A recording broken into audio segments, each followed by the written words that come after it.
Saya Klan Juwas Bang Bibi. Di sini saya akan melakukan RW manajemen dan cervical control. Nah, yang pertama yaitu kita persiapan alat. Setelah persiapan alat yaitu kita akan melakukan pengkajian adanya gangguan jalan napas, yaitu dengan loop kita lihat retraksi dinding dadanya, kemudian listen kita dengarkan apakah ada pernapasan, kemudian feel apakah kita merasakan pernapasan atau hembusan napas atau tidak. Nah, setelah kita melakukan itu, lalu kita akan melakukan pembersihan jalan napas. Nah, di sini kita bisa menggunakan alat dan tanpa alat. Yang pertama kita tanpa alat, pasang input terlebih dahulu, kemudian kita lilit bagian dari tengah dan dari telunjuk seperti ini, lalu membuka bagian mulut pasien dengan cross finger, lalu kita bersihkan bagian atau benda asing dalam mulut.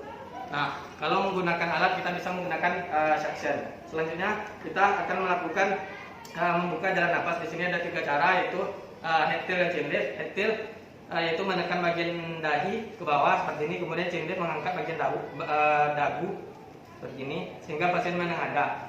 Kemudian ada yang selanjutnya itu ada jaw thrust. Nah, jaw thrust itu untuk pasien yang mengalami trauma cervical yang bisa dipasang neck collar, kemudian kita melakukan jaw thrust, mendorong bagian rahang bawah ke atas seperti ini sehingga gigi bagian bawah lebih maju ke atas.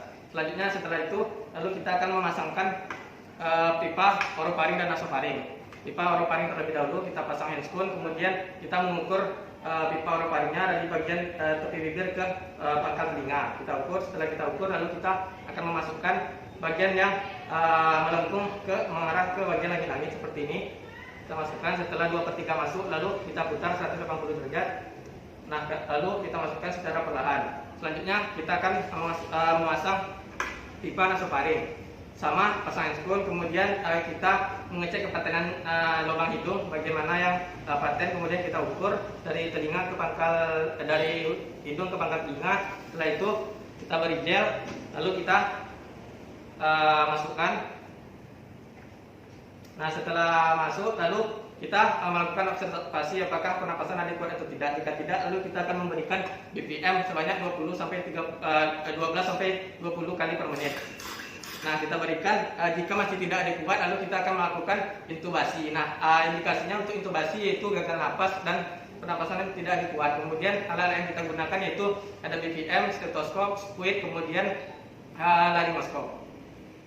Baik, selanjutnya kita akan melakukan pertolongan pertama pada pasien yang mengalami tersedak oleh benda asing atau benda padat. Yang pertama itu ada back blow. Nah, di mana back blow ini kita berdiri atau merangkul pasien dari belakang seperti ini.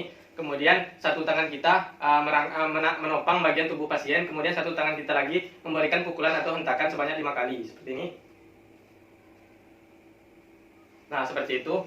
Nah, selanjutnya yang kedua yaitu ada abdominal thrust. Nah, di mana sama pasien kita rangkul dan kita berdiri di belakang pasien, kemudian kita merangkulkan pasien, kemudian tangan kita mengepal seperti ini, kemudian kita letakkan di antara pusat dan ulu hati, kemudian kita berikan gerakan seperti masuk ke dalam seperti ini. Nah, baiklah, itulah tadi bagaimana cara melakukan RW manajemen dan cervical control. Semoga bermanfaat. Assalamualaikum warahmatullahi wabarakatuh.